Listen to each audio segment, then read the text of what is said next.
Jadi kepada orang tua yang memiliki bayi prematur, memang perlu perhatian lebih khusus karena pada bayi prematur organ-organ vitalnya belum bertumbuh sesuai usianya.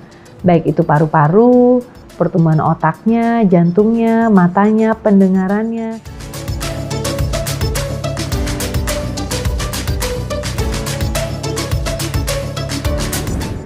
Hai Moms and Dads, sebelum menyaksikan video berikut, jangan lupa di-subscribe dan juga nyalakan tombol loncengnya ya.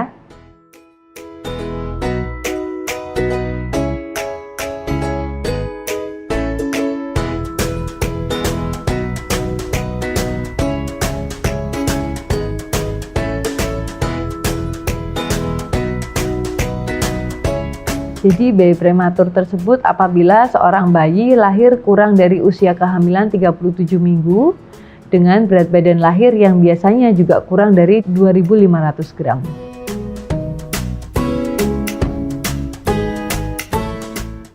Jadi penyebab kelahiran bayi prematur itu bisa dari bermacam-macam. Pertama, faktor kehamilan atau faktor ibu. Misalnya ibu tersebut menderita preeklamsia, itu bisa tekanan darah yang tinggi, kemudian terdapat kenaikan kadar gula darah, ada protein dalam urin si ibu, ada faktor infeksi, kemudian ada ketuban pecah sebelum waktunya. Dan yang kedua, faktor persalinan tersebut. Misalnya ada kelainan di plasenta atau ari-ari, penempelan plasenta tidak pada tempatnya, misalnya dia justru di bawah leher rahim sehingga memacu kontraksi. Atau faktor bayi tersebut, misalnya bayinya ada kembar, hamil kembar, itu bisa lahir cepat karena kan kehamilannya akan lebih besar sehingga ototnya akan lebih tipis sehingga merangsang, atau cairan ketuban yang berlebihan.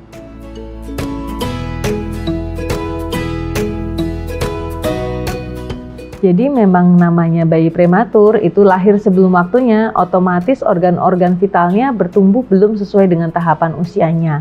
Organ-organ vital seperti paru-paru, kemudian jantung, kemudian otak, kemudian mata, kemudian ususnya pun mungkin belum bisa mencerna seperti dengan bayi yang tidak lahir prematur. Itu yang perlu kita waspadai. Beberapa bayi yang sangat prematur, begitu lahir kita harus siapkan alat bantu nafas. Kemudian dirawat tidak bisa dengan box bayi seperti bayi yang tidak prematur, tapi masuk ke inkubator. Karena otaknya yang belum matang, juga pengaturan suhunya belum. Kemudian pusat untuk nafasnya, kadang-kadang dia lupa nafas, itu bayi prematur.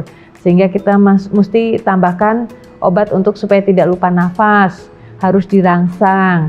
Begitu juga untuk bocor jantung. Ada beberapa yang menderita kebocoran jantung diakibatkan karena bayi prematur, itu harus di screening dengan ekokardiografi. Juga untuk matanya kita harus screening mata biasanya pada usia 4 minggu, kemudian kita ulang lagi sampai dengan 6 bulan sampai dokter mata menyatakan, oh ini matanya sudah matang, sudah bisa melihat.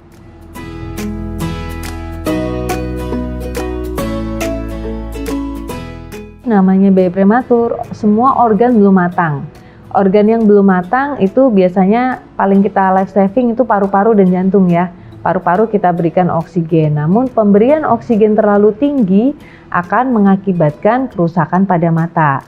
Nah, cuman kita seperti buah si malakama, tidak mungkin bayi prematur kita tidak berikan oksigen. Akibatnya kita juga harus screening bagian matanya. Atau bisa juga bayi yang prematur tidak ada masalah dengan paru-parunya, ternyata dia bermasalah otomatis terhadap matanya. Itu tidak bisa dikira-kira, memang harus dikonsulkan dan diperiksa oleh dokter mata secara detail apakah ada kerusakan atau tidak. Misalnya saat ini tidak ada kerusakan, belum tentu dia 4 minggu kemudian saat evaluasi juga tidak ada kerusakan. Jadi harus rutin sampai dokter mata bilang ini sudah matur atau artinya sudah matang, seperti itu.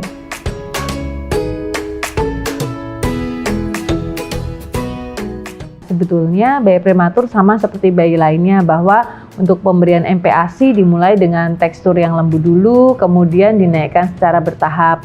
Volumenya juga sama, volumenya dari sedikit dulu, dilihat respon dari si bayi, jadi responsive feeding, kemudian dinaikkan secara bertahap.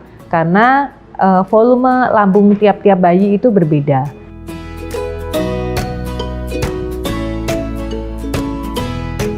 Perawatan bayi prematur memang tidak semudah merawat bayi yang tidak prematur, karena mungkin saja saat pulang refleks hisapnya untuk menyusu belum terlalu kuat. Beberapa mungkin dipulangkan dengan selang OGT namanya, jadi masih diberikan susu. Itu masih harus dirangsang refleks motoriknya oleh si ibu, refleks hisapnya namanya oral motor. Kemudian juga untuk motorik lainnya, sebaiknya harus kontrol rutin ke dokter tumbuh kembang anak, nanti ditengkurapkan untuk melatih juga lehernya bagaimana. Dipijat bayi prematur itu juga sangat membantu untuk menstimulasi otot-otot dan syaraf bayi.